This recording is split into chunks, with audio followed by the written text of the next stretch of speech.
The physicians say that some people have a genetic tendency because of the illnesses that our parents have had to be more prone to have those illnesses.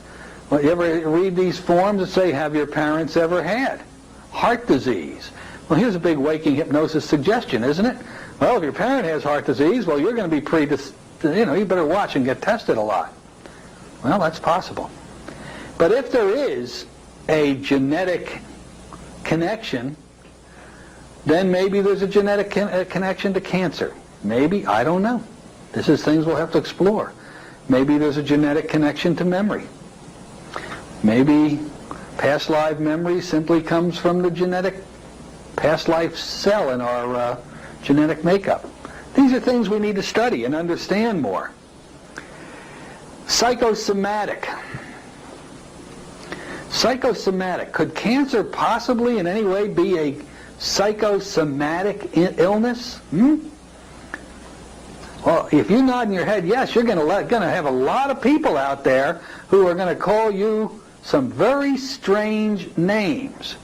But they always do that to people that are out in the forefront. So that's okay. Psycho means mind. Soma means body. The thought process of the mind creates a physical manifestation in the physical body.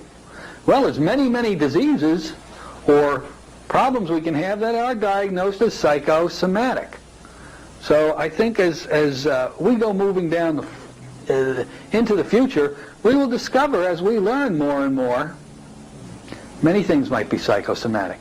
And again, I want to start this class off by saying, for the record, you should never work for somebody with a cancer problem or any medical problem unless you're working under the direct referral of a qualified medical practitioner who is licensed. Okay. So the causes, possibly psychosomatic. Many times that might be the probable causes, we'll see. How about waking hypnotic suggestions by you to you, rather than from somebody else toward you? Could that be a possibility?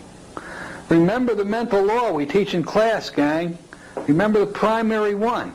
What the mind expects to happen tends to be realized, doesn't it? Well, you know, it was very interesting. My father had a heart attack when he was 49 years old. My brother used to tell me, when you're 49, you're going to have a heart attack. My doctor up there in New Jersey at that time, Dr. Jacobs, said, Jerry, you better watch yourself about 49. That's the real dangerous age for having heart attacks. And I didn't let him down either. That was the age when it happened, you see. And that might have been all waking, well, I'm sure that was waking hypnotic suggestion in that case to a large degree, possibly to me. But what was I saying to myself as I kept getting closer to 49? And I can remember saying, geez, I wonder if I'm going to have a heart attack when I'm 49. Geez, maybe I'm going to have a heart attack when I'm 49. Gee, I'll be disappointed now if I don't have a heart attack at 49.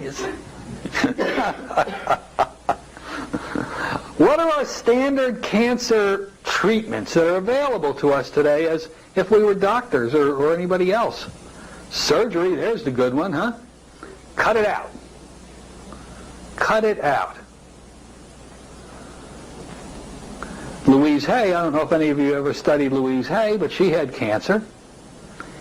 And she made the statement that, yeah, many times you can cut it out. But if you don't cut out the reason why it happened, you're really just delaying the inevitable. And I believe that's true. I really, truly do. So you can cut it out, or you can, nowadays there's a better way to do it. In some cases you can laser it out. That's better. You can do radiation therapy, can't you? Chemo, suppositories now, radiation suppositories. That's an interesting concept. And diet, vitamins, these type of therapies are coming online. That's pretty much the way we've handled dealing with cancer medically throughout history at this point.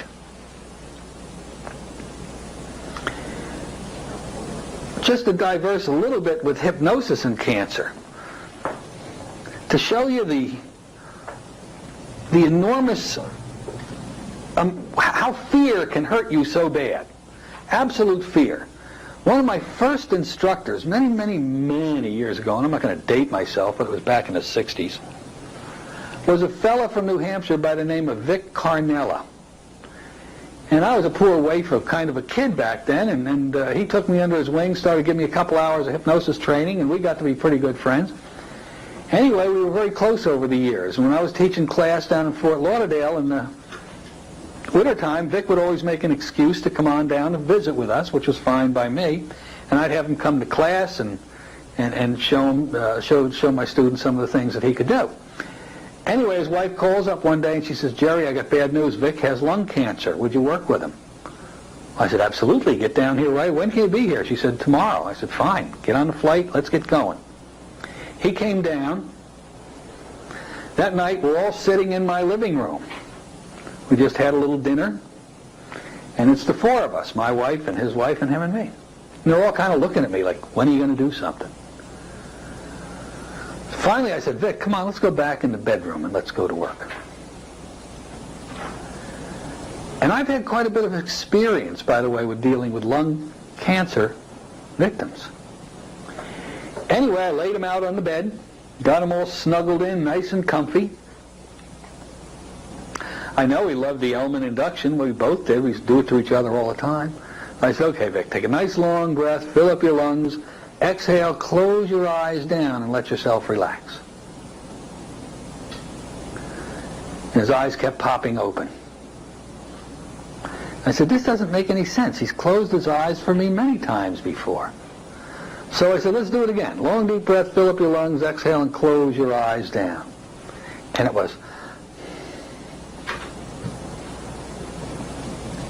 I did it a third time. And I started to say, "What's going on? I've done this induction with you many times before, and you with me." And then I started to say something else, and it hit me like a lightning bolt. I said, "You never went into hypnosis those times, did you?" And he said, "No." I said, "And you're scared to death of it, aren't you?" He said, "Yes." Now here's a man that was in the work for about 20 years. And himself was never really in hypnosis. And he was more frightened for some reason about hypnosis than he was about that cancer that was destroying his lungs. So I said, "Vic, you know, if you don't allow this, there's nothing that I can do for you." He goes, "I know." He says, "I can't do it." A month later, he was dead. That was the end of it. But sometimes people would rather. The fear of death is not as powerful as the fear of hypnosis. And that is a strange lesson that I learned back then when I was working with him. And, you know, you find that even, you're going to find it with your people, and every once in a while it's going to happen. You know, fear of loss of control. Well, to me, death seems like the maximum loss of control. Of course, I don't have any idea what happens next, but whatever. Some cancers have what we call a spontaneous remission, don't they? For no apparent reason whatsoever. They go away. It disappears. It's not a cure, certainly not called that. It's called a spontaneous remission. Again, it's amazing when these things happen. Sometimes they happen for reasons, though. Reasons that I believe are causal effects.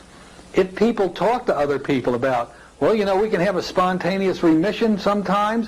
These are waking hypnotic suggestions, and if the people hold on to this belief system, by God, they can let that mature and grow and compound inside their mind, and is the possibility that waking hypnosis brings on spontaneous remission.